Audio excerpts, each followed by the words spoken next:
அன்பு காட்டுங்கள். ஒரு கிராமத்தில் ஒரு விவசாயி வாழ்ந்து வந்தான். அவன் பெயர் ராமு. அவன் ஒரு பசு மாட்டினை வளர்த்து வந்தான். அந்த பசுமாடு நிறைய பால் கொடுக்கும். அந்த பாலினை விற்று நிறைய வருமானம் ஈட்டி அந்த ராமு பெரிய பணக்காரன் ஆகிவிட்டான். துரதிர்ஷ்டவசமாக அந்த மாட்டிற்கு உடம்பு சரியில்லாமல் போனது. அதனால் அந்த மாட்டுக்கு பால் கொடுக்க முடியவில்லை. இதை பார்த்த ராமு இனி இந்த மாடு எப்பொழுதுமே பால் கொடுக்காது என்று எண்ணி அந்த பசுமாட்டினை ஒரு அடர்ந்த காட்டினுள் விட்டு விட்டான். அந்த மாடு பழகுனதுனால திரும்பவும் ராமுவோட வீட்டிற்கு வந்து விட்டது. இதை பார்த்த ராமு அந்த மாட்டினை நன்றாக அடித்து துரத்தி விட்டான். மிகவும் வருத்தமடைந்த அந்த மாடு அந்த கிராமத்தில் அங்குமிங்குமாக அலைந்து கொண்டிருந்தது. இதை பார்த்த இன்னொரு விவசாயியான சோமு அந்த மாட்டினை தனது வீட்டிற்கு கூட்டி வந்தான். சோமு அந்த மாட்டுக்கு மருந்து போட்டு அதன் காயங்களை குணமடைய வச்சு நல்ல சாப்பாடும் கொடுத்தான். அந்த மாடு சிறிது நாட்களில் கொஞ்சம் கொஞ்சமாக குணம் அடைய ஆரம்பித்தது.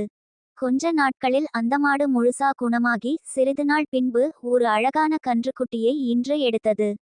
அந்த கன்றுக்குட்டி மிகவும் அழகாக இருந்தது. பின்பு அந்த பசுமாடு அது பழையபடி மீண்டும் நிறைய பால் கொடுக்க ஆரம்பித்தது.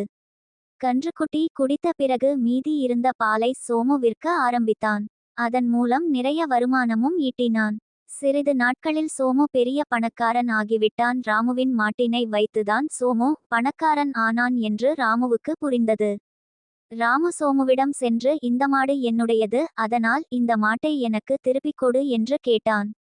சோமு அதுக்கு ராமுவிடம் நீ அந்த மாட்டை நன்றாக அடித்து விரட்டி விட்டாய் என்று எனக்கு தெரியும். நான் அந்த மாட்டை அழைத்து வந்து அதற்கு அன்பு பாசம் பராமரிப்பு அனைத்தையும் கொடுத்து அதை வளர்த்து வருகிறேன். அதனால் அந்த மாட்டை நான் உனக்கு தரமாட்டேன் என்று கூறிவிட்டான். உடனே ராமு அங்குள்ள பெரியவர்களிடம் சென்று நீதி கேட்டான். உடனே அந்த பெரியவர்கள் ராமு சோமு இருவரையும் அழைத்து வர சொன்னார்கள். இருவரும் அங்கு வந்தார்கள். பெரியவர்கள் சோமுவிடம் உன் மாட்டையும் அழைத்து வா என்று கூறினார்கள். சோமு சென்று அவனது மாட்டையும் அழைத்து வந்தான். பின்பு அவர்கள் இந்த வழக்கில் தீர்ப்பு கூறுவது மிகவும் கடினம். ஏனென்றால் ராமு சோமு இருவருமே அந்த மாட்டிற்கு சொந்தக்காரர்கள் தான் என்று கூறினார்கள். பின்பு அந்த பெரியவர்கள் ஒரு சூழ்ச்சி செய்ய நினைத்து மாடு யாருடன் இருக்க பிரியப்படுகிறதோ அவர்கள் மாட்டினை கூட்டிச் செல்லலாம் என்று கூறினார்கள். ராமுவைவும் சோமுவைவும் எதிர் எதிர் திசையில் நிற்க வைத்து விட்டு மாடை பிடித்து வைத்திருந்த கயிற்றினை விட்டார்கள்.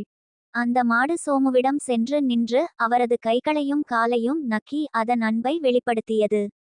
பெரியவர்களுக்கும் மாடு சோமுவிடம் இருக்க தான் விரும்புகிறது என்று புரிந்து கொண்டார்கள். பின்பு அந்த ஊர் பெரியவர்கள் அந்த மாட்டினை சோமு உடன் அனுப்பி வைத்தார்கள். கருத்து: ஒருதங்களுக்கு நம்ம அன்பு காட்டினால் அந்த அன்பு நமக்கு திருப்பி கிடைக்கும். Vape links